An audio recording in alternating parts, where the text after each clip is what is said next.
Phillip Blackett, welcome to Acquiring Minds. Thank you so much. Happy to be here. Phillip, you bought a business just before COVID, and 2 months ago, so just 2 months ago, you officially closed it down after a long struggle with it, and we're going to hear that story today.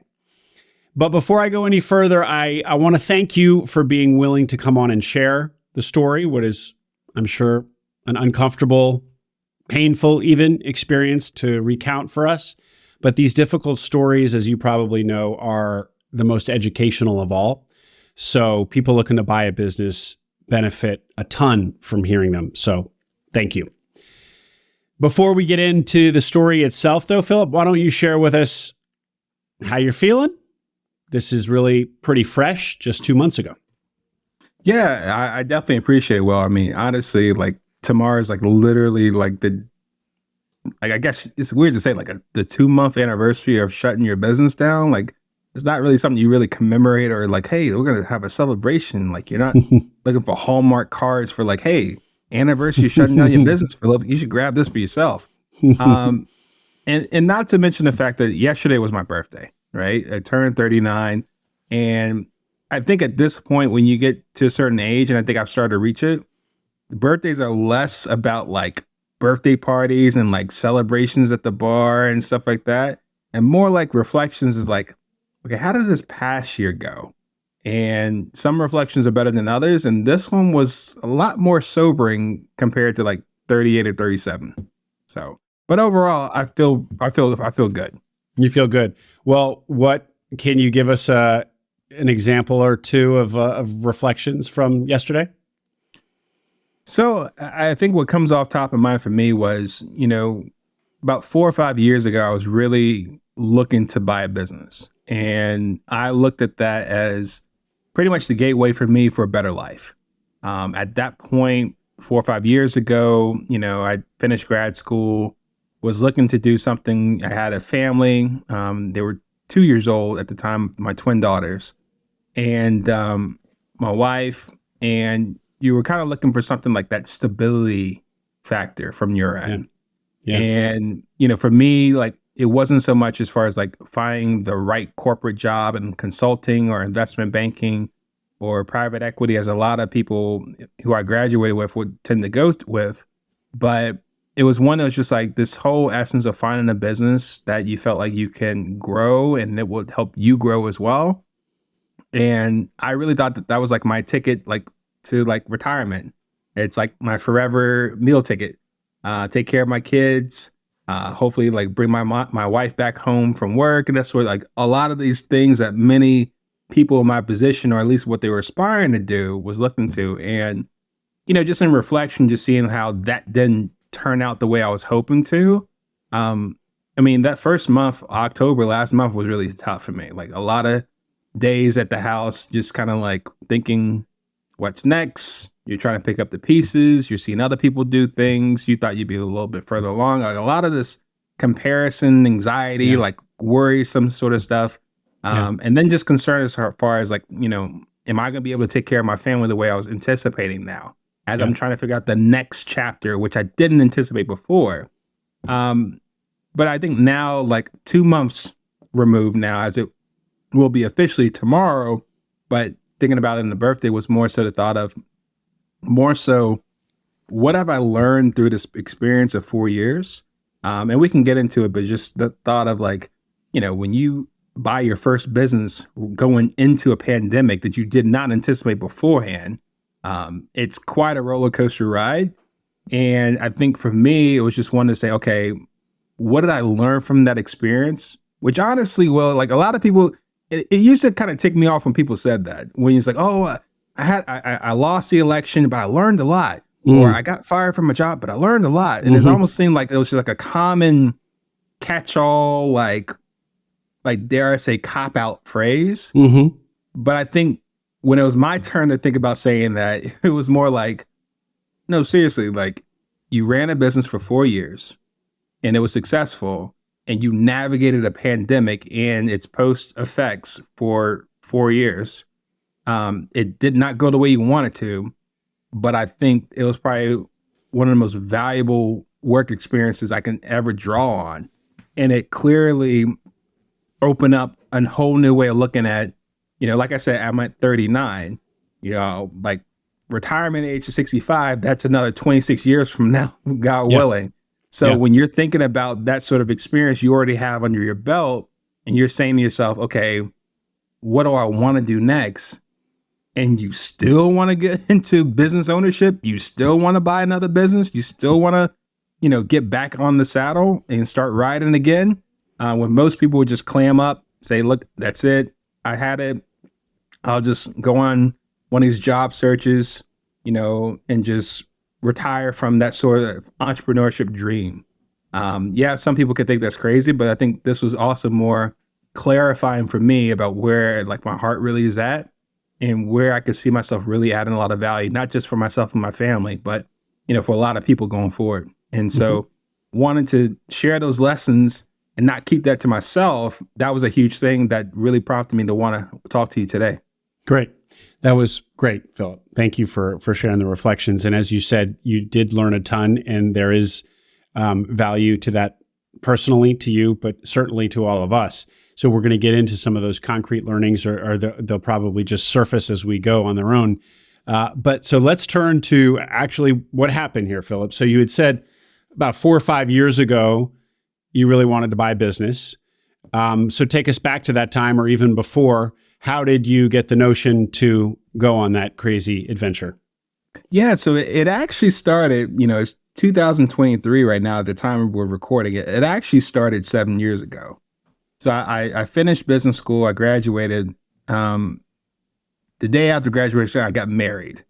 So now I'm in the sense of like, okay, you're now into family life. What do you want to do? And so at that point, I had signed on to work with a group of investors that would help me, along with some other searchers of mine in my cohort, to look for a business to buy and run as CEO. And so I was working out of Boston for that matter and looking at a number of different businesses across the country. I was pretty vast. I was pretty industry agnostic. Was just trying to find the right fit that would complement the past experiences and education I had. A telltale sign for me that really was a driving point for me going forward in that search was, I mentioned that I got married the day after I graduated from business school. Well, what also happened was that first year of marriage, we got pregnant. And we didn't just get pregnant with one kid. We got pregnant with two twins. And so the thought that came out of my mind, and bear in mind, my wife was more surprised than I was, because the truth was I actually prayed for twins, but she didn't know that until she found out. And then she was upset at me for good reason afterwards. But anyways, that's a whole nother story. But essentially what happened, Will, was we were having a meal at one of our favorite places, Shake Shack at the time. And we had an agreement that as I was searching for a business to buy, we were on the same page, like wherever that business is, we would relocate from Boston to wherever it's going to be at. And we would just set up shop there, just us two and maybe a kid too. She would move on from her job and do something different. We're putting all our eggs in this one basket as far as this business to buy. When we had twins, though, when two girls are basically cooking in mommy's oven right now at the time, that conversation went a lot different, because at that point it was just like, okay, think about double the diapers, double the formula, double the clothes, all that, like 2 kids for one mother to take on, and a new father too, let alone as opposed to one. That changed the story, where we basically say, hey, do we really want to go down this route and go wherever this new business takes us? Or does it make sense for us to say, hey, we're going to be new parents. We've never done this before. Would it make sense for us to stay local and find a business that's within 30 minutes, 45 minutes of where we lived in Boston area? That would allow my wife to keep her job.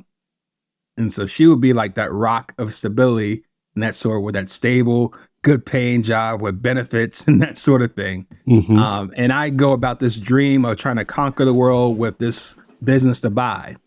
And so that's where we went. We decided to make that compromise, which clearly cut my prospects of businesses to buy from huge to like very, very small. Yeah. But long story short, when we did that, I came across a company that was definitely atypical from what you would typically look for in businesses to buy. This wasn't your typical window washing or septic tank cleaning type of company or landscaping, that sort of thing. It was like a company that like operated and managed cemeteries. Cemeteries. Right? Like just the thought of it is like, okay, there's a business that focuses on operating and managing cemeteries, like 20 plus cemeteries. Yeah, wow. Right? In the New England region. It was definitely something that was novel. And on top of that, it was within that 30-minute to 45-minute radius of where we lived. So basically at that time, I learned more about the company, learned more about the owner, thought that this was a good fit. The investors and I at the time didn't see eye to eye. The business was a little bit small relative to what they were looking for. At that point, we had came to a standstill when it came to negotiations at that point, and I basically ran out of time. I went through all my prospects. The investors didn't think it was a good deal. They didn't want to move forward with it. I didn't have any other deals to present them at that time because I went through all my area local businesses very quickly. And Phillip, let me ask so you were working with an accelerator with Search Fund Accelerator, SFA, which is one of the well-known and original ones, and I believe based in Boston at this time, or absolutely. Okay. So you were working with Search Fund Accelerator, known as SFA, in Boston, and the way that accelerator and many like it work is that it's essentially like a traditional search fund. The economics are similar to a traditional search fund, and the kind of investors that are the kind of people who work for, buy, own the accelerator are your investors, and you're bringing them the deals and they need to give the deals thumbs up or thumbs down. And also similar to a traditional search fund is your search has been funded, but there's a runway to it. And if you reach the end of that runway without having bought a business, that's the end of your search and you go off and do something else. And so that's where you were. And again, with a traditional search fund, as with SFA, you're going to want to buy a bigger business. The expectation is that you're going to buy a business of a certain size, and your investors are not going to look favorably on a business that isn't of that size. Sounds like this one was not, and you were at the end of the runway. Is that all accurate context? Yeah, I think you hit it on the nail, Will. It's just, I love the guys over at Search Fund Accelerator. They're doing great things now, expanding. They're doing multiple cohorts and taking on multiple businesses, have good relationships with many of the team members there. So I definitely respect where they were coming from. I definitely, signed on wanting to accomplish a certain type of business. It was just that when our circumstances changed life-wise, as far as like my wife and I, we had to make a tough decision because we knew that there were consequences either way as far as what that would mean for the search, what that would mean for us as far as a family. And so it really was about, I just had to make a decision that ultimately I need to put my family first on this one beyond, my dream of having this mega business that's like 8 figures, in sales, like everywhere and that sort. So yeah, my time ran out. We didn't move forward with that business. I had to find something else to do because March 2017, my twins were born, Sophia and Elizabeth. And so I had done a couple jobs afterwards. I basically hadn't really found like the right thing that was really like my bread and butter. Like, this is it. Right. And I think like I've been involved with like education. I've been involved with like finance and that sort of afterwards. And what was going on just didn't hit. It was like, okay, this is like the long term. This is where I'm going to plant my flag. I'm going to build something substantial, go ride the distance until retirement, that sort of thing. Mm-hmm. So at that time when I was in finance, there was this huge gas explosion that happened in, the greater Boston area. And I thought about this business, this cemetery business. I thought about the owner because we had been friends during the time. And so I reached out to him, checked on him, his family, his business, his office, and said, "Hey, I heard about this gas explosion happening in your neighborhood. Are you okay?" He responded, "Yeah, we're fine, Phillip. Thanks for thinking of me. When all this kind of settles down, why don't you and I get together for breakfast or something like that and just catch up?" So I didn't think much of it outside of just catching up with an old friend. At the time, I was in like sales within finance, maybe with this entrepreneur, this small business owner. Maybe I could pitch some investment products for his portfolio. I don't know. So we met up and we had breakfast and we talked, and I thought I was going to like learn more about him, maybe pitch him on what I was offering. He later pitched me on working with him in the business on the inside. So at that point, for me, I liked the finance job I was in, but not as much as far as sticking with it compared to working inside this novel, unique business that manages cemeteries. So I basically say, okay, I'll take this on. I'll come in and work as your business manager in that sort. And the idea was that you would also then be kind of being primed to buy it? Absolutely. Because we were friends at the time. We had tried to work this deal beforehand. And the thought was, I had gotten the accelerator's blessing to pursue this again, like years later.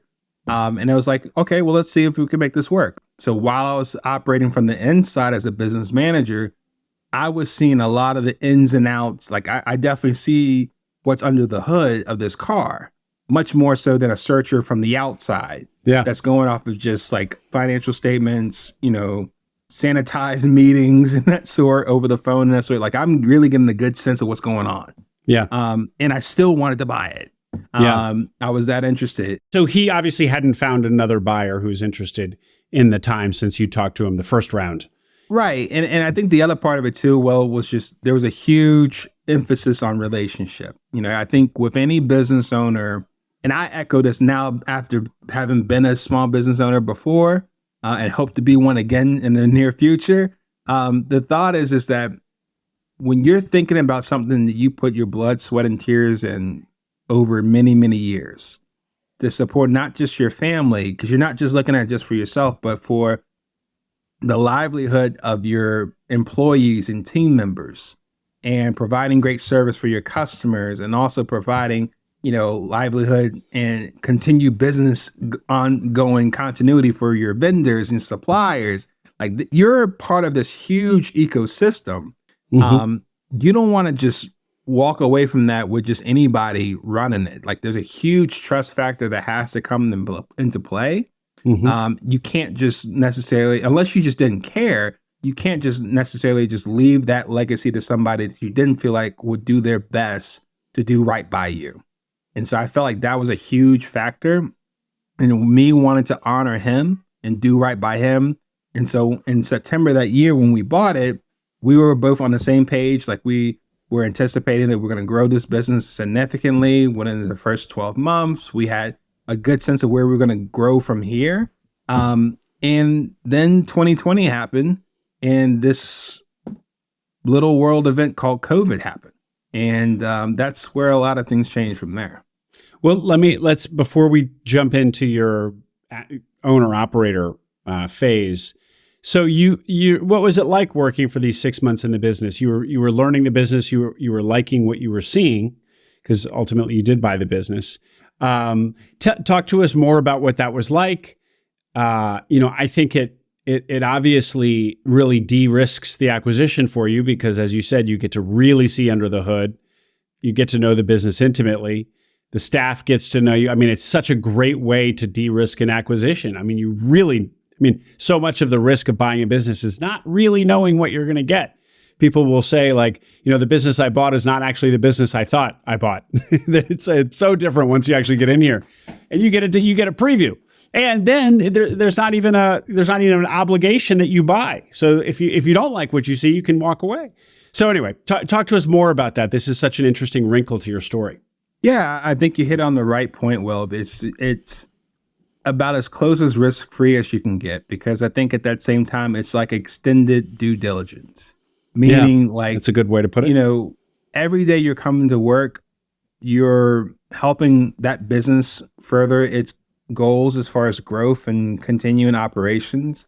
You're interacting with the team. They're getting to know you on a first name basis. You're getting to know them and what they're going through and what they're doing. You're getting to see what it's like from a business manager standpoint. Like, I'm seeing like what the revenue truly is looking like. I'm seeing where the customers are coming from. I'm seeing where the expenses have to get taken care of and that sort of thing. I'm interacting with the current owner on where he wants us to go and where it's gone up to this point. So you have a really good sense of where this business is and where it's trying to go, while at the same time just further layering on trust with that owner so that he can see, okay, is Phillip the right person? And I'm starting to see on my end, is this business the right business for me? Yeah. Because like you said before, Will, like if things didn't work out, the owner could have said, you know what, Phillip, I don't think this is the right fit. I appreciate you taking the time to be with me. I know that means a lot, especially you leaving your previous job to do it. I'm going to go ahead and let you go. Yeah. And I would look, I was employed by him. So like, I can't really push that when I had to go move elsewhere, or vice versa, because we were thinking about this as far as doing a deal together. If things that came out where, you know, from what I was seeing from the inside was really concerning to me, that didn't feel like this really made sense, then I would have a similar conversation with the owner and say, you know what, I really like you and I appreciate the opportunity for me to get to know you from the inside along with this business. However, at this point, I don't see like this is the right business for me. And so I don't want to take on any further part of your time, let alone staying on your payroll at that point too.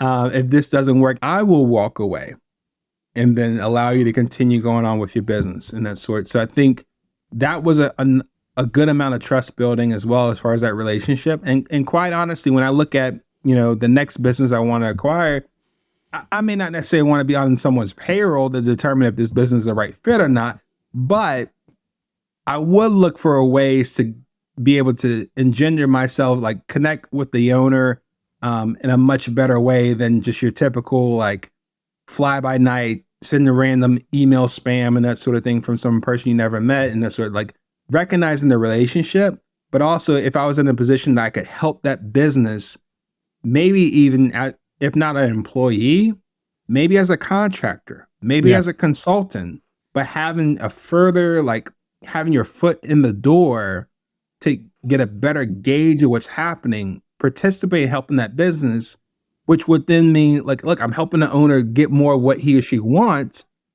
There may be a time later on that they say, hey, Phillip, like compared to everyone else, as far as the other mail and attention I'm getting, I feel more connected working with you.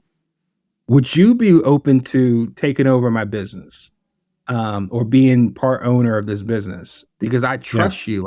That's one of those like takeaways I got from these past 4 years that I think a lot of other people may not have if they didn't have that sort of experience. But yeah, I think it was definitely a much helpful period leading up to the acquisition. Well, the question is, Phillip, like is there a way that a searcher out there, a searcher listening, can make this happen? You know, so this opportunity came to you in this very kind of roundabout way, kind of unexpected way. And there was years of history. You first met this owner, whatever it was, a couple of years prior. So, you know, the stars aligned. And so I wonder though, if you're a searcher listening to this and you're like, yeah, I'd love to work in a business for 6 months and only then decide if I'm going to buy it. First, you got to find it's hard enough to even find a business you like. You found the cemetery business that you really liked. You just didn't buy it because the SFA guys didn't want you to. SFA folks didn't want you to.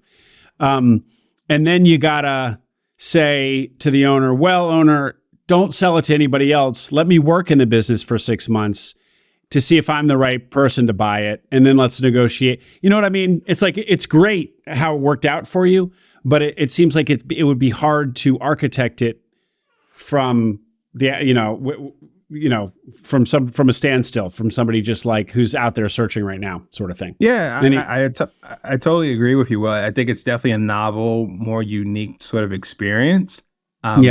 The other thing I'm thinking of too, just putting, the same sort of hat you have on this one. You're thinking about it from a searcher standpoint. Like the key word for you is volume, right? Yeah. You got to get a number of outreaches out there. You got to get a number of emails or LinkedIn invites or letters or whatever the medium you are using to contact these owners.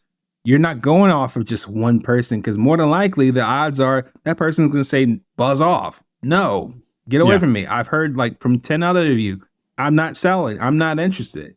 So you got to put the volume to get that sort of, outreach out there on a day-to-day basis.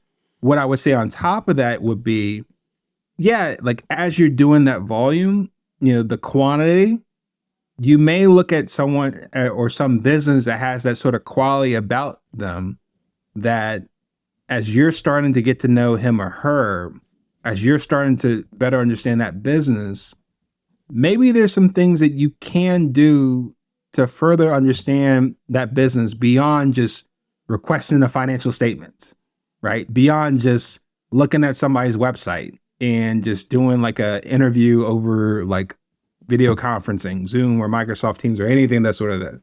It could be something where it's like, if I have experience in that industry, or maybe I have an education that can complement what they're doing, I think a good question may come off to the owners like, look, what are the things you're currently struggling with in this year? And what is your plan to navigate through that? And how could you bring on help to help you with that? How could I be of help to you? There might be the case. It might not be the case for every business you reach out to. I doubt it. But there might be one or two or a few that there's something about it that you can connect with the owner and be able to add some value outside of just saying, hey, I'm another person looking to buy your business. Yeah. Because that's going to help you stand out more from your own relative competition. And it's going to also make that owner feel like, okay, this person really cares about me in this business, and going, well, even if this doesn't end up as a deal for us, I've now benefited from this interaction, and I'm more likely to think of this person later on, which might have been the case with me where things didn't work out the first time around, but hopefully we left things in a good place that later on the owner did think about me later on to say, hey, maybe we could try this again. Yeah. Great. Well, let's hear about the business, Phillip. So before pre-transaction, you're in the business. What do you learn about it? Tell us about it. It's actually called Cemetery Services, or yep. So the name of it provides cemetery services. The name of the business is Cemetery Services. What else can you tell us about it? What does it do exactly? Headcount, numbers, et cetera, please. Yeah. So I think, it's based in the Boston area, or it was. And, at that point, its main focus was the management, the operation of cemeteries. Over 20 cemeteries at the time, where it's doing everything from actually doing burials, as far as like putting people in the ground, right? Like preparing for it. And then after the body's in the ground, you backfill it, cover it, and that sort of thing. Landscaping, cutting the grass, weed whacking, trimming, fall cleanup with leaves, spring cleanup with leaves and that sort. So you're taking care of that sort of thing. Records management. So that's a lot of records of people that have deceased and next of kin that you're trying to keep track of. Really what came about this as far as the business model, Will, was a lot of cemeteries were one-offs, meaning, each cemetery would maintain all the people to maintain it, to operate it, to keep the records. They will have their own team to do that. Over time, though, it got to a point where it wasn't as, for lack of a better word, profitable to try to do it all in-house yourself, right? As costs were going up, labor, equipment, all that sort of thing. And you could only charge so much for a burial without seeming obnoxious, right? For lack of a better word. It became increasingly more difficult to do it all on your own. And so the business model here was, we would have the people to do the burying, the landscaping, the records management, we'll travel to your cemetery as needed. So instead of just having people on the clock in-house, whether there's a burial or not, eating up on your payroll, right? Your benefits and that sort of thing. Now it's like you can streamline that. We could take that on. So when you do have a burial, we'll send our people to your cemetery to do it. When you need to get your grass cut, we'll send our people there. And so at the same time now, it's like, if you don't have any activity that day, we're probably going to be at another cemetery working, and if you have 20 plus cemeteries, then that means every day you're bound to have something to do. Somebody's grass to cut, somebody's loved one to bury, someone's records to manage and update and that sort. So basically by doing that, you're helping each cemetery, especially if they were controlled by a church of that sort, better manage themselves financially so they can sustain themselves. Mm-hmm. Not necessarily be profitable, but in this case, it's a blessing just to break even, and if we can help do that, and then they take care of us as far as compensating for our services. That was a business model that I saw a lot of potential that could go beyond just New England, but maybe something that could be franchised. And that was part of the thinking I had, was okay, maybe this is something that could grow across the country, maybe beyond just regionally. And so is that to say that it's not a model that exists? It's not like every market has cemetery services management, outsourced cemetery services management. This was kind of a novelty in Boston? To some degree. I think when I did my initial research, there was something about the New England region that there's a couple of big players that are into cemeteries and funeral homes down south that have a broad reach across the country, but they couldn't necessarily have that same reach in New England, more so due to laws and regulations. And so what happened was okay, you have these big companies down south, they actually would own, buy the funeral homes, own the mm-hmm. cemeteries. Mm-hmm. We didn't own them. We just serviced them. We were a mm-hmm. contractor. And that's a huge difference between, us working on the land and somebody owning the land, and what all that means from a financial standpoint, stewardship and all. And so I think that's what did make it different. And at the same time, the thought was, okay, that probably means you don't have a lot of market to acquire outside of New England, but you could find some, Yeah. And well, so obviously there's a lot of appeal to the business model. It is recurring revenue, business to business, super niche. It is, I guess it's kind of essential. I mean, certainly it's recession resistant. People are passing away regardless of what the economy is doing. And the services that you're providing to these cemeteries, I assume, are essential for them. Because if you're not going to provide your services to them, they need to scramble to figure out how to do, because you provide a portfolio of services to them. So they're going to have to plug in, if they let you go, they're going to have to plug in a landscaper, plug in people to do the digging and the burial, plug in records management. So maybe if they become desperate, which actually may be what happened, we're going to get there, they'll let you go.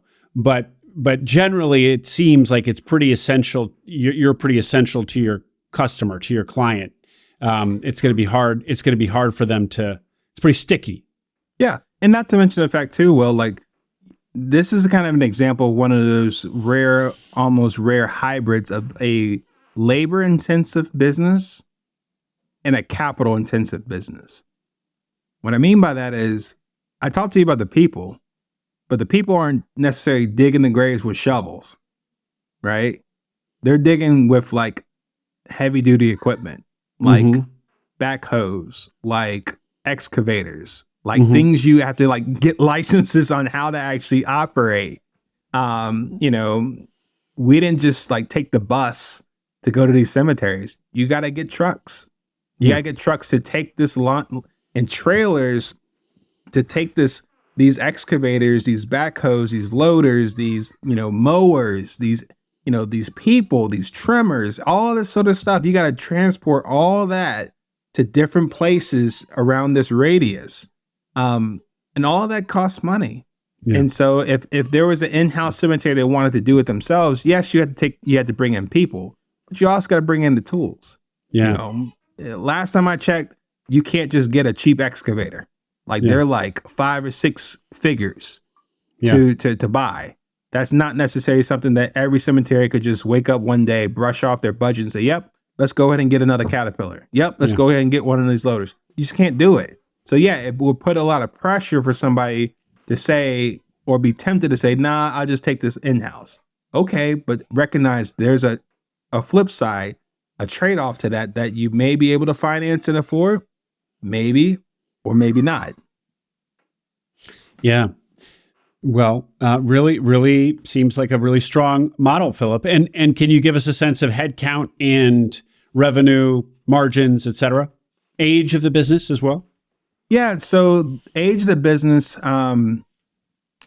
at that time was probably about over 10 years, 10 to 12 years. Headcount probably over 20, 25.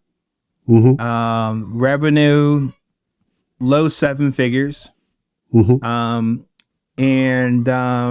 what else did you ask? Margins, probably about 20 to 40%. Okay, Phillip. And then, so you work for 6 months in the business. You decide it's as good as it looks and that you want to buy it. And quickly on the transaction, an SBA loan, how is that structured?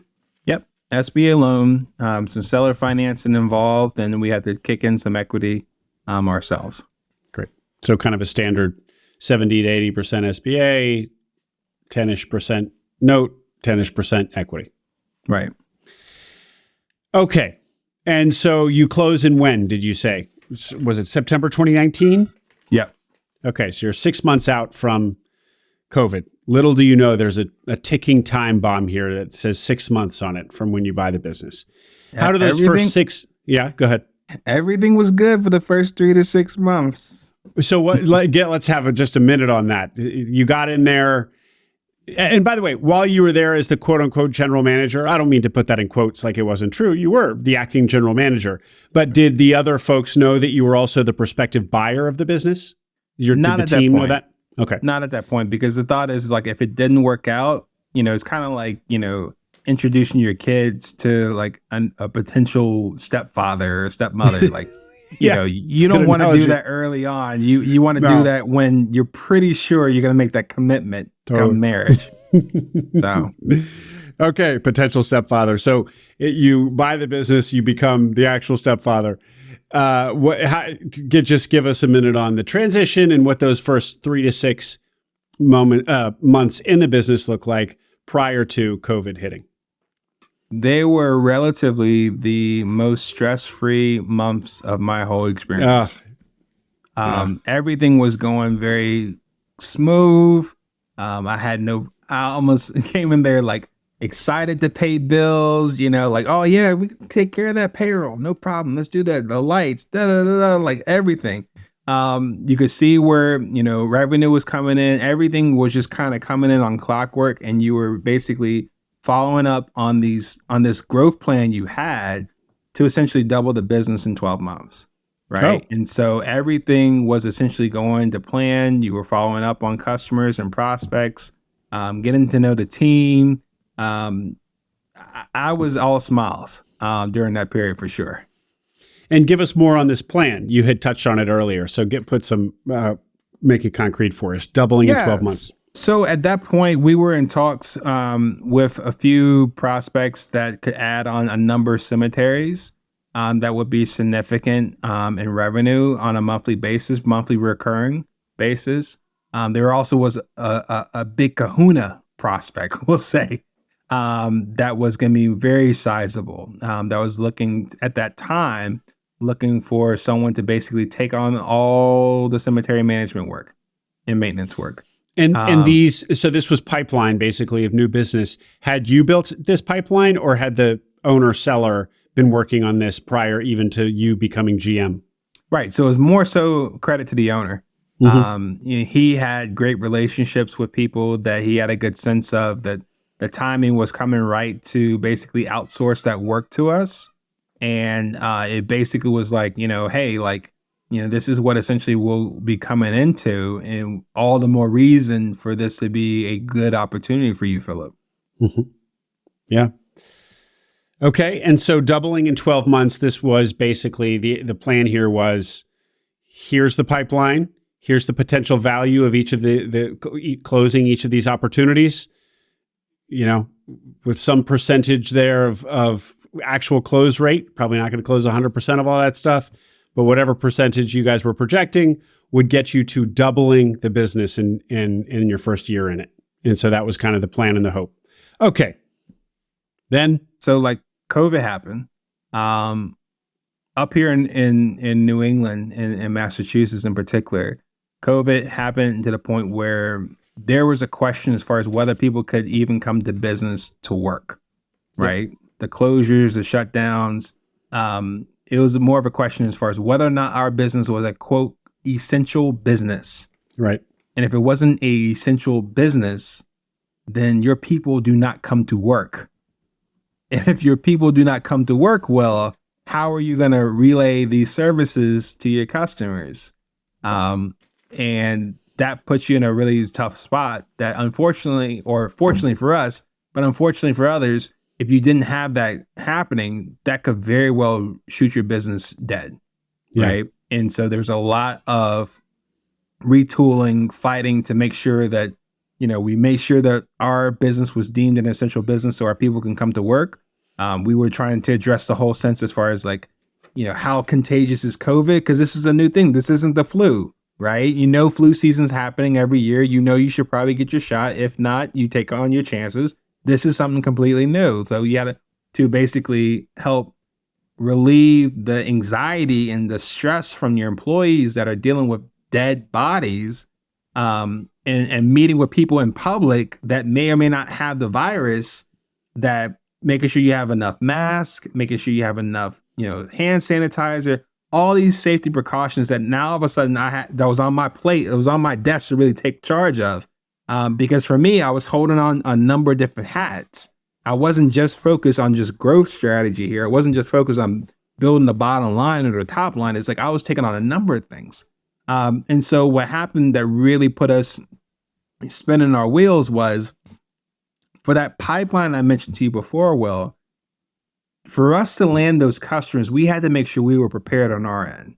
Meaning, if they said we're starting next month, then we needed to make sure we had the manpower, the equipment, the vehicles, all that ready to go by that point.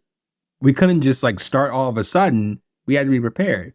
So I had to make investments ahead of time to make sure we had the trucks, we had the excavators, we had all the equipment, we had the people. And so what happened was when COVID happened, for a number of those cemeteries that weren't getting a much burial volume, we'll say, as before, when that changed because of COVID, we had a number of those same customers we were anticipating taking on as customers ourselves, no longer prospects, now saying, Phillip, I think we're actually good.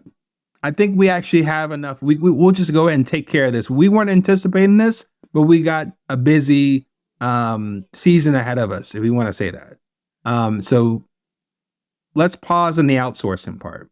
We'll take it from here. So, okay. So let me make sure I follow. So COVID, so as kind of grotesque and insensitive as this sounds, COVID is probably going to be good for business for cemeteries, and they're going to get busy. And you would think that that would also therefore mean that you're going to get busy in a good way. But in fact, these prospective clients you had in the pipeline did get busy, but because they were going to they foresaw getting so busy with COVID, they didn't want your services anymore. Why was that? They were going to continue doing it all in-house. Why was that? Well, it's just like if the volume wasn't picking up on your end, where you're taking on all this payroll and expenses, whether or not a burial was happening. So if Will's cemetery was averaging, for example, 2 burials a week, and you have a team, an in-house team that digs the graves, people to answer the phones, people to interact with the people visiting, regardless of your volume, and that all costs X amount every month, and you're like basically struggling because you have all that extra overhead and expenses, that's where you might have yourself saying, is it possible we can outsource to Phillip, take away some of that overhead, still get those 1 or 2 barrels done each week, but we now are more closer to break even than at a loss. Yeah. Come COVID, now you're 1 or 2 barrels a week, that triples. Yeah. Now you have more revenue, triple the revenue coming in that can help you better close the gap between that loss you were suffering and hemorrhaging to now being closer to break even or slight profit. And so now you're thinking to yourself, maybe I could just ride this out. Maybe this is the new normal. Yep. Maybe I don't need somebody else to do this. Maybe we could just keep the people here because, like if you're letting go of overhead, that means you're letting go of jobs. So maybe, oh, no, I was just saying, like, maybe the sense, like the people that you have working for you, you can keep their jobs. Yeah. And you might be more apt to do that than pointing to the business case of, we are losing money. We got to do something or we're not going to be around. I'm sorry to say, but I got to let you go versus quote unquote business is better. We actually can keep you if we decide not to work with Phillip. Yeah. Yeah. But that's just one side of the coin that happened. What else happened? The second side of the coin is, just like I talked to you about how your volume basically tripled because of COVID. The arrangement we had with a number of our customers was a monthly all-inclusive fee. Meaning, for X amount of dollars, we will do your burials, we will cut your grass, we will take care of your leaves, we will winterize your water system, we will take care of your records. All this for one fee, regardless of volume as far as how many people are buried in a particular time. Well, what happens if your cemetery is used to burying 1 to 3 people a week, and that now becomes 3 to 9 people a week? Do you pay any extra money to compensate for me coming out to your cemetery 3 times more than I had before? No. Yeah. Do you chip any more money to compensate for the triple in gas I'm now paying, which at the time gas prices were going up, right? So gas has gone up triple for me as far as usage and prices going up. Yep. Are you paying for the extra people I have to put on payroll to take care of these at your cemetery? No. Yep. What about the materials? No. What about the equipment? No. What about the vehicles? No. Mind you, I had already made an investment in these vehicles and equipment and people for these customers that later tell me, thanks, but no thanks. But now I'm footing the bill because I had to finance those equipment and vehicles. But I have no revenue to offset that. So that's problem number 1. Problem number 2 is now with my existing customer base, the volume as far as what we're doing has now doubled or tripled because of COVID, but they're still paying the same amount each month. And so now you go ahead. No, so I was like, so basically now who's getting closer and closer to in the red? What was once profitable customers now is dwindling very, very quickly. And now we got to make some tough decisions. Yeah, I mean, this is really a double whammy. Either of those sides of the coin sounds like it could have been catastrophic, and you're getting it twice at once. Absolutely. Not to mention the kind of swirling anxiety of just COVID. I mean, everybody's, there's the kind of undercurrent of like what's going on in the world. Everybody's carrying around new stress. Like not only that, but it's like all this is happening your first year of running a business. Yeah. This isn't like Phillip's been doing this for 10 years. Okay, didn't anticipate this, but we can navigate this from our past experience.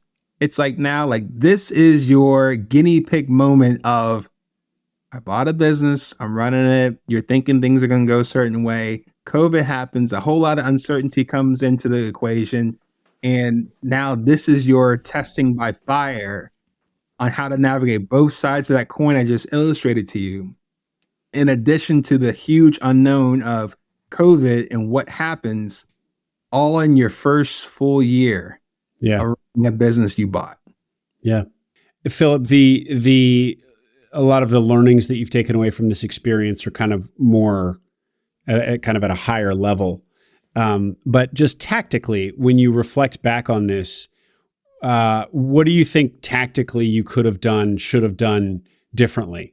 I mean, obviously, maybe not have overinvest or gotten more assurance that this new business was really going to sign on the dotted line before making those investments. But how do you do that? How would you now, with the benefit of hindsight, how would you have done this differently? And about both of your two issues. Yeah, I think you hit on one of them clearly. It's like, one of the things, I don't want to jump ahead of those lessons I talked to you about, we'll go over soon. But one of them was, I have faith in God, but not faith in people and what they say. I need to be very conservative and show me the money first before I make that investment, right? Let the ink dry on the contract and everything's ironed out. We have contingencies in place of what happens if X, F, Y. Then I'll make the investment. Mm-hmm. Then I'll go to the bank and ask if I can get a loan for these vehicles or this excavator or this equipment and that sort of. So that's one. Yeah. Two, on the flip side of it, I basically retrofitted this solution once it happened, but it may have been the occasion where it would have been a good thing for me to say, hey, coming into this business, hey, we want to renegotiate, if we can, all of our contracts to make sure that each one of them has a limit to the number of barrels you do in a year. Meaning, we're not going to not service any barrels if it exceeds that number. But if it does exceed that number, the cemetery will be paying to compensate for that additional barrel going forward. Every additional barrel beyond that number, we're going to invoice you.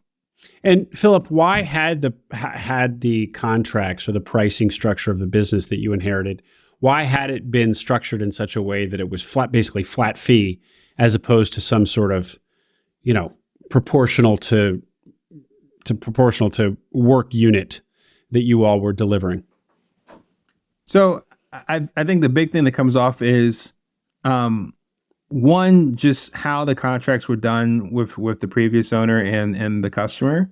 It was one where it's probably like, okay, you have to, come up with the right value for the customer to sign on. And you don't want to come off like you're nickel and diamond, which we definitely weren't.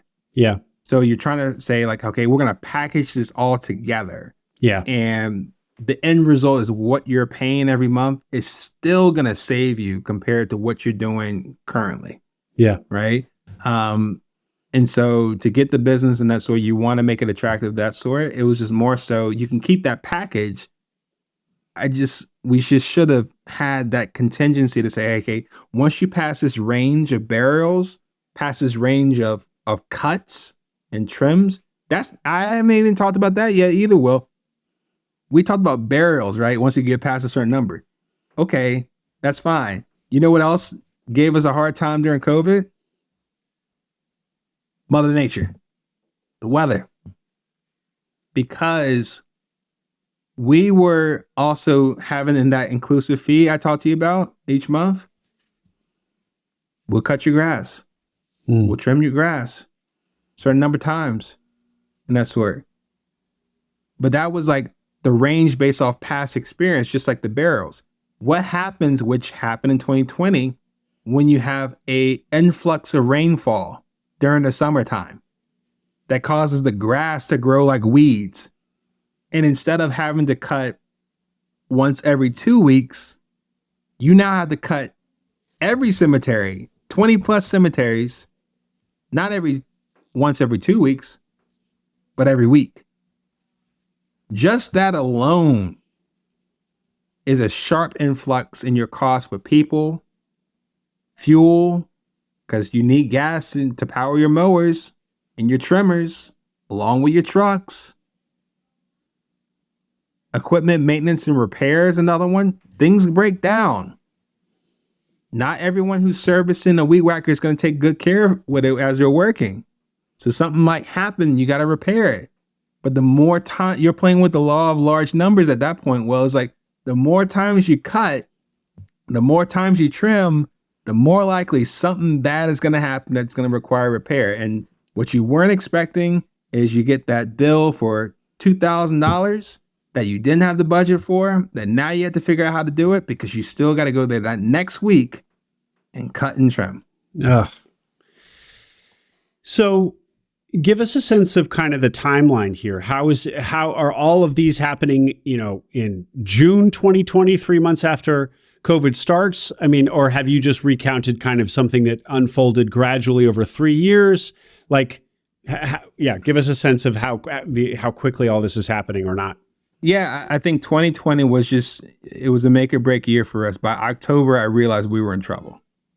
Right. So remember, it was all good just a week ago, 6 months, first 6 months, right? March 2020, COVID.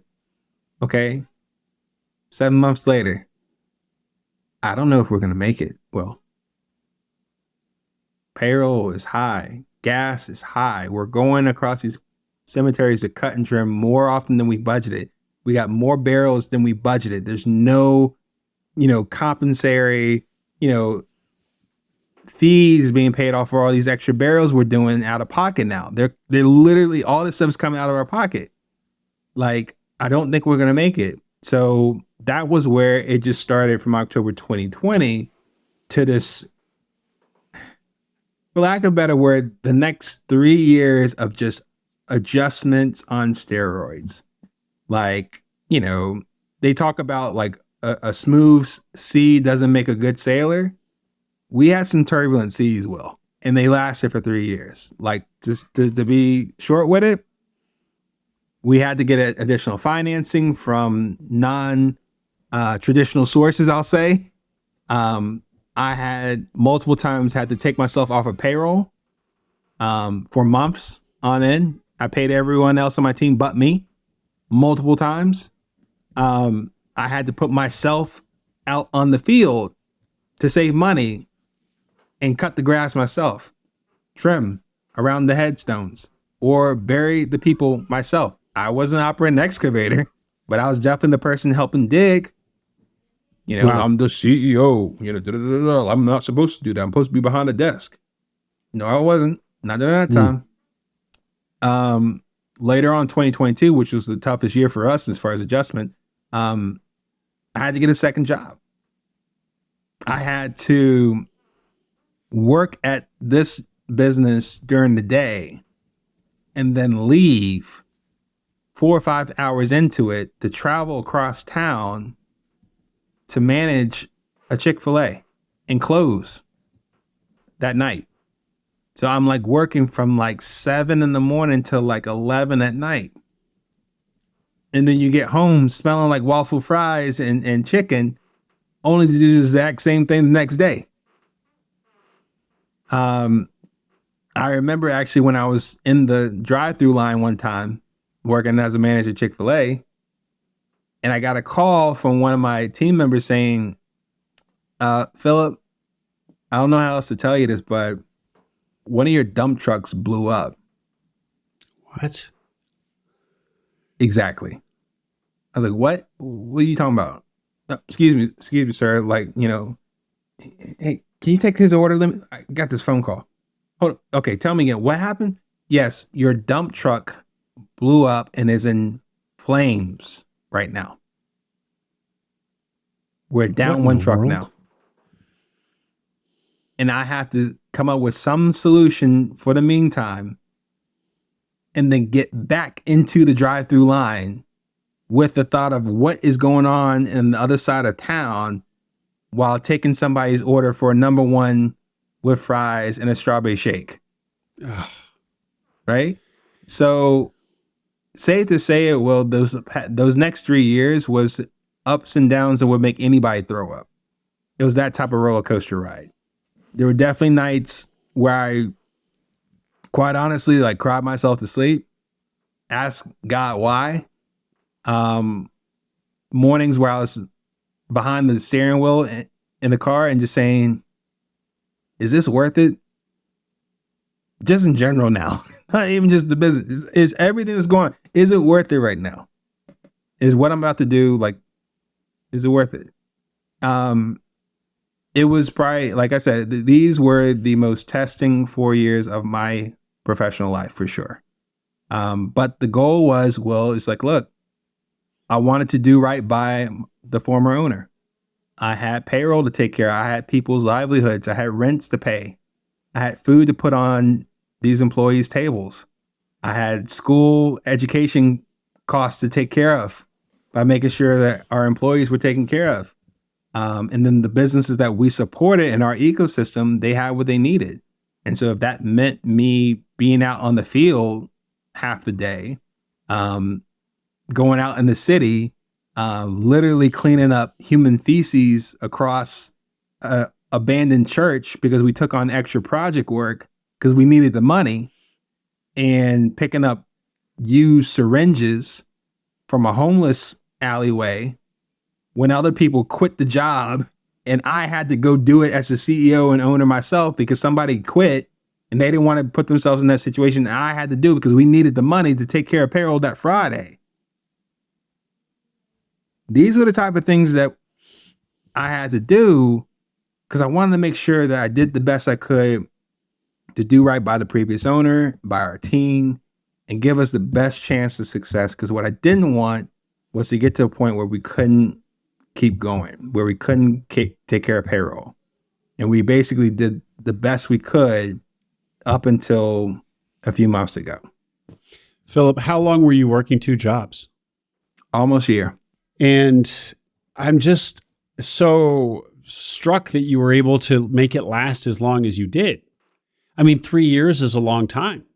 I mean, it's a long time for the psychic pain that you were experiencing and the slog of working, what is that, 16-hour, 17-hour days.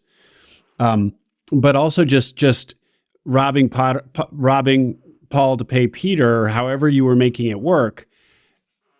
I'm just surprised you could keep juggling so many dishes in the air, plates in the air for 3 long years.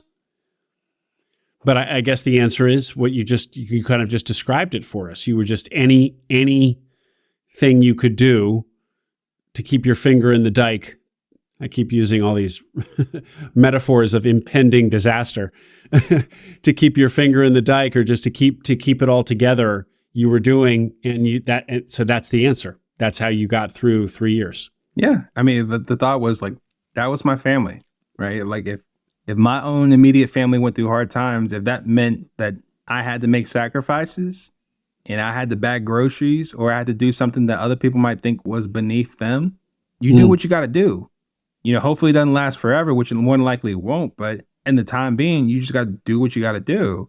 And that was the same case with my family at work. It was like we were doing what we could in the midst of all these circumstances that were not going to our favor, whether it's trucks blowing up, high gas prices, or even people trying to compete with us all of a sudden and poaching our employees. They saw blood in the water and they were trying to literally take our employees and push us in some sort of like, for lack of a better word, rise in wages, like a race to the top in wages, that could have easily priced us out. Yeah. Because we had a much more funded emerging competitor that we did not anticipate all of a sudden that said, hey, we want to get in this game too. And we'll offer X more than what you're offering. Yeah. And you're thinking to yourself, I can't compete in that. I'm losing employees right and left, and we still got barrels to take care of. Okay, well, I guess I'm going to have to cut the grass and drive over to Chick-fil-A afterwards. It was, like I said, this was stuff we didn't anticipate well. At the same time, I also realized, as much as I didn't like being in that situation, this was something that I needed to do my very best to do right by, because I had people depending on me. This was my family. And this was something that I said to myself, okay, one way or the other, if we can just make it another day, then there's hope that we can make this work.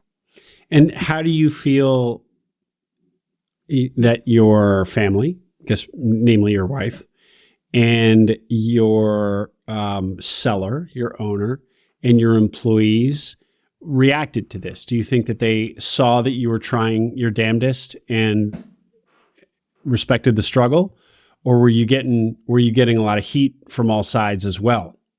And how alone did you? Well, I'm sure you felt very alone, but how supported did you feel? Listen, if it wasn't for my wife and the previous owner, like, we would not have made it as long as we did.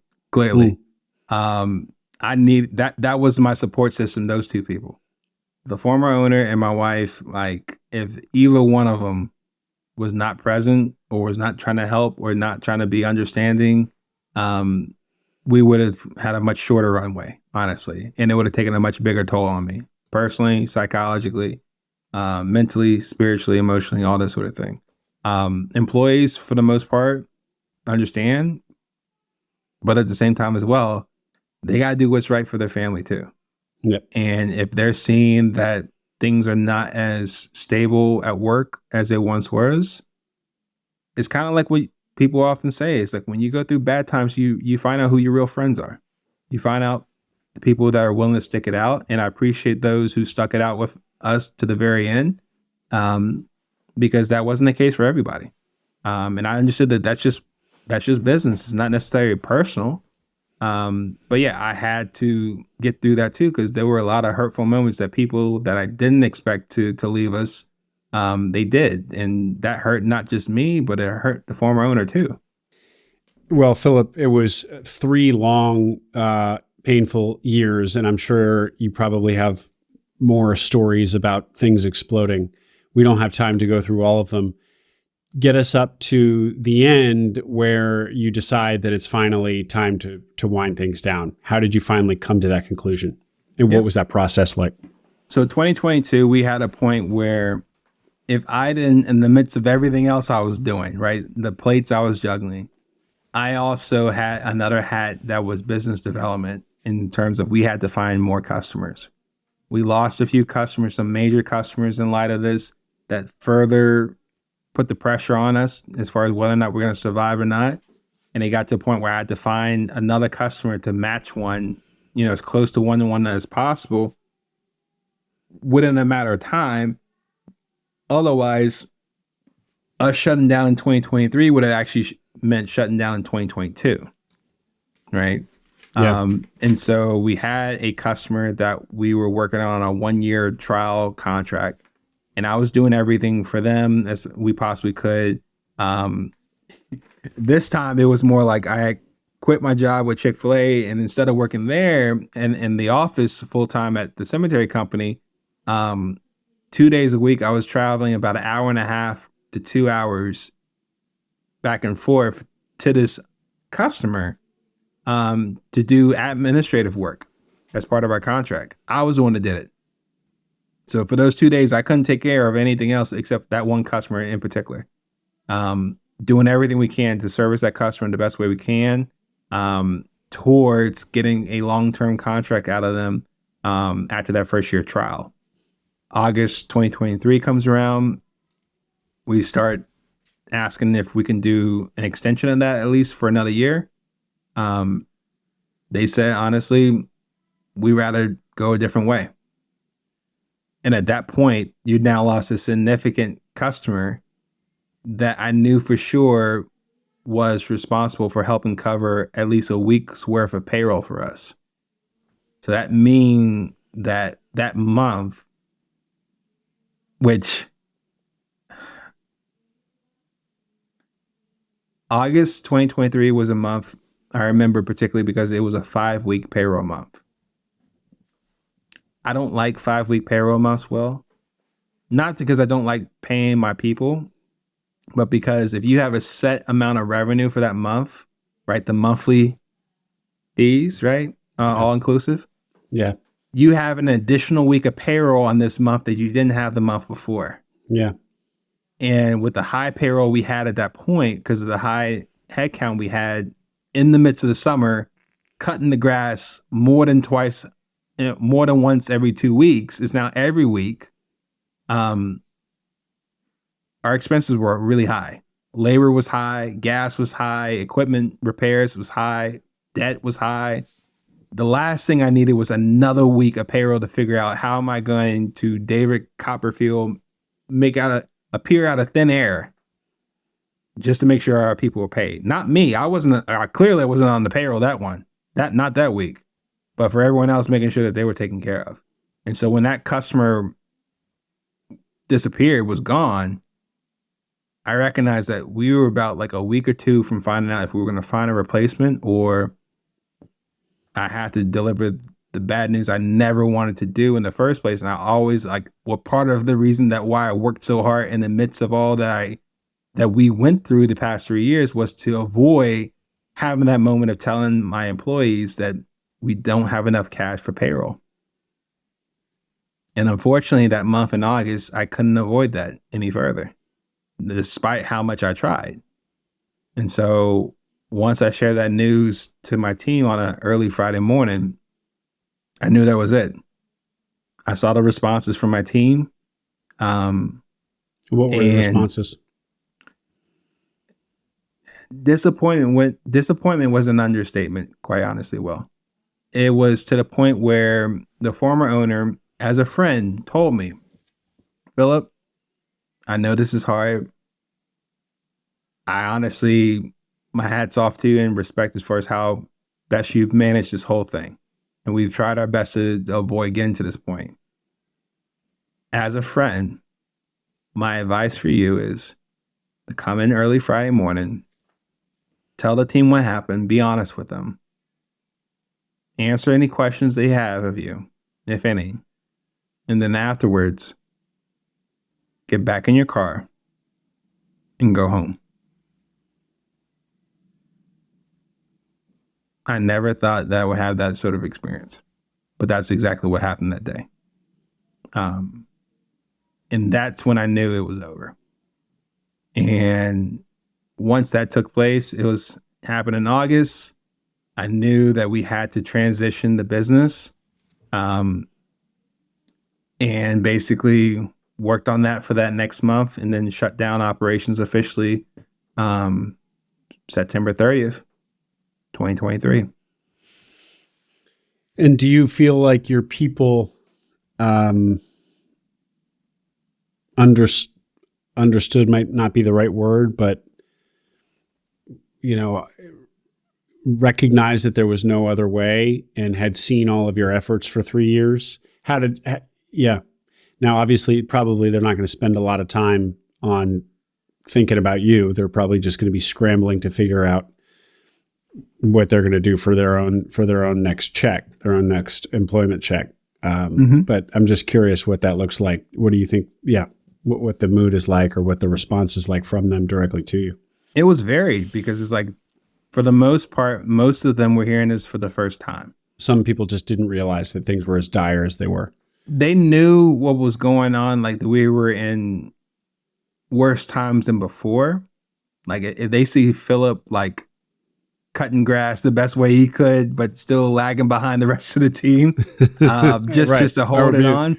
They're thinking themselves, okay, there has to be a reason why Phillip's out here. Yeah. Okay. Exactly. He wouldn't cut the job either way, outside of that. But it was like, people got a sense, like they knew I was leaving work early to work another job. You can connect the dots there. You don't have to graduate from Harvard to recognize like something's up. Why does he have to do that? Why does he have to travel an hour and a half to 2 hours out of Boston just to keep a contract going when he didn't have to do that earlier? Something's up.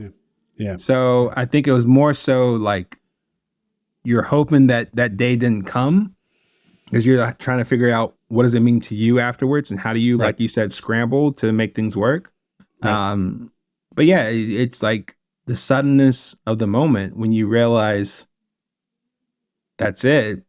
And so your head goes in a tailspin of what goes on next. And I think the former owner was very instrumental to helping calm the storm from getting any worse, and just allowing us to figure out this next month of transition, just to make sure that the employees were taken care of and that the customers were taken care of. So we had that continuity, even though this was essentially the death of the business.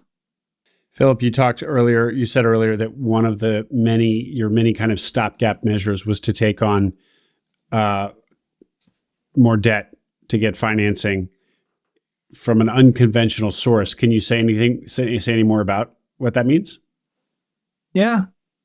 Merchant cash advances, working capital loans and that sort, like those type of financings that you see like advertised to you. Once people know that you're a business owner and that sort, you try to stay away as much as you can because the interest rate's a lot higher. The terms may not be the type that you're looking for or you're basically favoring compared to more conventional. But I was at a point that's like, look, if I didn't do it, we would have missed payroll back in 2020. Yeah. Period. That's 2020, not 2023. I'm talking about October 2020 when we realized something was up. That was when I had to figure out additional financing at that point and figure out how do we make this all work? Because if we didn't, that would have been an open and shut case within 1 year. And when you decide to shut down and you have these debtors, the high interest debtors, and then you have an SBA loan, what does that look like? Well, I think I'll leave it up to your imagination what can happen when you have certain loans that are personally guaranteed. Yeah. And, try to figure out how to make things work from there. So is it a process that you're going through now? Or, you're basically involved in now and will be involved in for a while sort of thing? I would say so. Yeah. Yeah. Okay. Well, this is an excruciating story, Phillip, but you do seem to have kept your wits about you. This might have driven other people crazy or to depression. Maybe you were depressed at times.